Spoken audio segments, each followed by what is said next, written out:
اگر سنت کا ثبوت بھی بالکل قرآن کی طرح ہے تو کیا یہ اس عالم میں مسلمان قوم کو سب سے منفرد قوم نہیں بناتا کہ ان کے پیغمبر نے جو عملی احکامات دین کے دیے ہیں وہ اس ذریعے سے پہنچے ہیں کہ جس میں اب کسی تردد، کسی اس طرح کے مغالطے کی گنجائش نہیں. اور عام مسلمان جو عام طور پہ کہتے ہیں بھئی ہم دین پر عمل درآمد کرنا چاہتے ہیں اور اس میں یہ اختلاف سامنے آتے ہیں، تو نہ قرآن میں اختلاف ہے نہ سنت میں اختلاف ہے.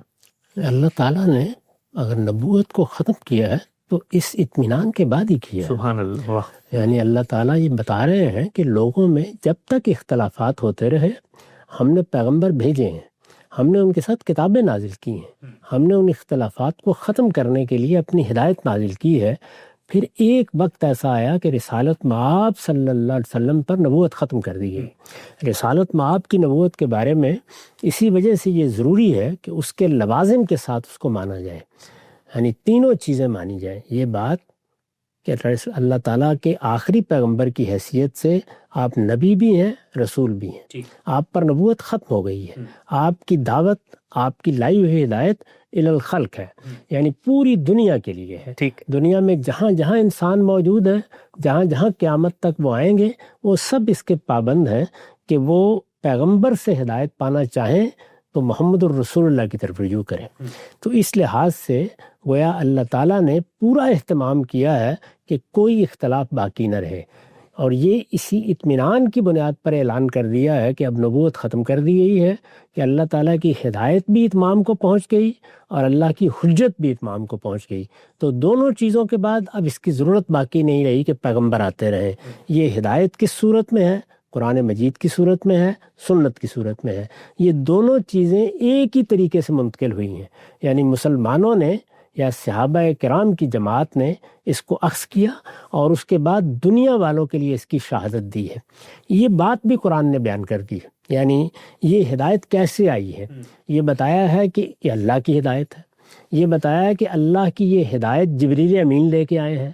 یہ بتایا ہے کہ جبریل امین نے یہ پیغمبر کے قلب پر نازل کی ہے.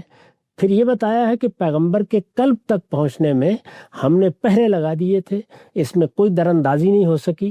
یہ آسمان سے آئی، اس میں جنات بھی اگر کسی موقع پر کسی چیز کو اچکنے کی کوشش کرتے تھے تو ان پر شہاب ثاقب کی بارش کر دی جاتی تھی. اس کی پوری تصویر قرآن میں کھینچی گئی ہے تاکہ اوپر بھی کسی قسم کا کوئی شبہ باقی نہ رہے. اور اس کے بعد یہ پیغمبر کو دے دی گئی. پیغمبر نے اس کو آگے منتقل کیا ہے جس جماعت کی طرف، اس صحابہ کی جماعت ہے. یہ بتایا گیا کہ وہ خیر امت تھے، پورا اطمینان ہو گیا کہ ان کی ایک بڑی جماعت ہے. اس کا کوئی امکان نہیں کہ یہ اخبار احاد کی نظر ہو کر رہ جائے، وہ پوری جماعت اس کو اختیار کرے گی. ان کے لیے ہم نے یہ مزید اہتمام کیا کہ وہ کوئی بکھرا ہوا گروہ نہیں رہے بلکہ وہ منظم ہو گئے. ان کی ایک سلطنت قائم ہوئی. وہ سلطنت کم و بیش 1000 سال تک آگے اپنی تاریخ بنا کے دنیا سے رخصت ہوئی ہے. تو اس کا مطلب یہ ہے کہ ہر وہ اہتمام جو دنیا میں ممکن ہے وہ اس ہدایت کو محفوظ کرنے کے لیے کیا گیا ہے. چنانچہ اب یہ قرآن مجید اور سنت کی صورت میں ہمارے پاس موجود ہے، اور اس پہلو کو بھی قرآن نے خود بیان کر دیا کہ ہمارے پیغمبر نے اس کی شہادت تم تک دے دی ہے، لِتَكُونُوا شُهَدَاءَ عَلَى النَّاسِ. اب تمہیں دنیا والوں پر یہ شہادت دینی ہے.